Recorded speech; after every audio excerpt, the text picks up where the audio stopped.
11h07, vamos falar agora de saúde. Toledo registrou 48 novos casos de Covid-19 em 24 horas. 20 deles são de presos da cadeia pública do município.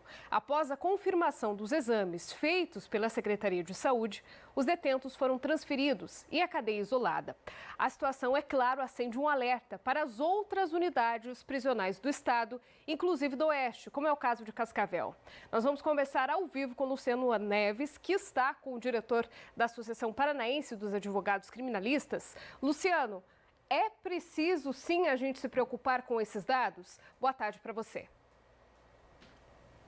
Oi, Dani, boa tarde para você, boa tarde para quem nos acompanha no Jornal Tarobá, primeira edição. Quem está conosco aqui é o Luiz Fernando Stoinski, que, como você disse, ele é o diretor da Associação Paranaense dos Advogados Criminalistas. Luiz, queria te perguntar primeiro, essa situação dos 20 infectados, dos detentos lá de Toledo, era uma situação, digamos, isolada dentro do sistema prisional, e se a partir dela gera também um certo temor, uma certa atenção para outras unidades prisionais, caso de Cascavel. Boa tarde, seja bem-vindo ao Jornal Tarobá. Boa tarde.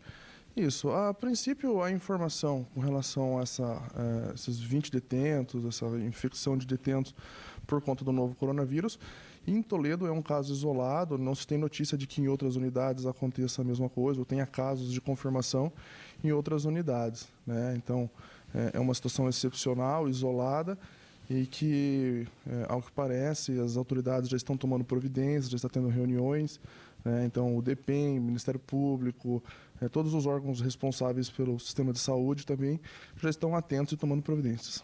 Luiz, eu queria que você explicasse para nós qual é a atuação, então, da Associação Brasileira dos Advogados Criminalistas diante de uma situação como essa. Isso, ontem essa situação chegou ao conhecimento, né, da associação, que ao saber da notícia buscou tentar confirmar a informação. A relevância da associação, que é uma associação de advogados, é inicialmente, né, de se preocupar também com a saúde dos advogados que prestam atendimentos naquelas unidades ou nas unidades penitenciárias.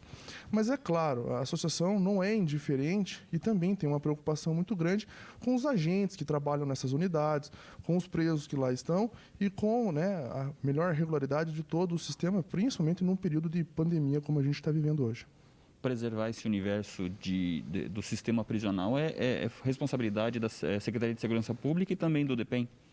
Isso, acho que é uma responsabilidade do Departamento Penitenciário, do Governo do Estado, das Secretarias de Saúde, né? Até porque uma eventual contaminação dentro das unidades, ela tem reflexo também aqui fora, porque se houver, né, casos de presos sintomáticos, por exemplo, que necessitem de atendimentos ambulatoriais ou leitos de UTI, de certa forma também acaba contribuindo para um colapso do sistema. E é o que todo mundo está evitando, é o que ninguém quer. Então, dentro dessas unidades, principalmente aquelas em que há um problema de superlotação, ter uma regularidade, ter um cuidado em relação a não deixar que haja contaminação, é uma preocupação muito importante. E, ao que parece, o DEPEN vem tomando essas medidas desde o início. Só a título de exemplo, as sacolas que as famílias enviam para os presos, né, as informações são de que isso é enviado via SEDEX pelo correio, chega para eles, é feito um trabalho de desinfecção, então ainda aguarda alguns dias antes de encaminhar para dentro da unidade. Isso é muito importante. Os atendimentos dos advogados, alguns infelizmente acabam sendo importantes que sejam presenciais, mas os próprios advogados também têm tentado utilizar de um sistema que o DEPEN, né, criou, que é o parlatório virtual. Hoje já se tem visita para as famílias virtuais, né? Então isso tudo é muito importante para ajudar a minimizar os riscos e dos impactos de uma contaminação. Luiz, mais uma pergunta. Qual a possibilidade, por exemplo, existe um plano de contingência, surgiram esses 20 casos positivos em Toledo, mas qual seria o plano de contingência se houvessem outros infectados em outras unidades também? Claro, a gente não tem procuração ou autonomia para falar em relação a qual é o plano, né, do DEPEN, das unidades e do governo do estado em relação a essa situação.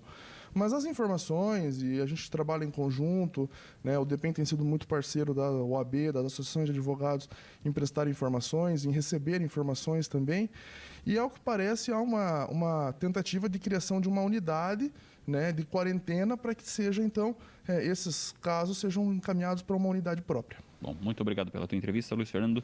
Dani e Luiz, volto com vocês no estúdio. Lembrando, então, que não há registros de contaminados por coronavírus na unidade prisional de Cascavel. Volto com vocês.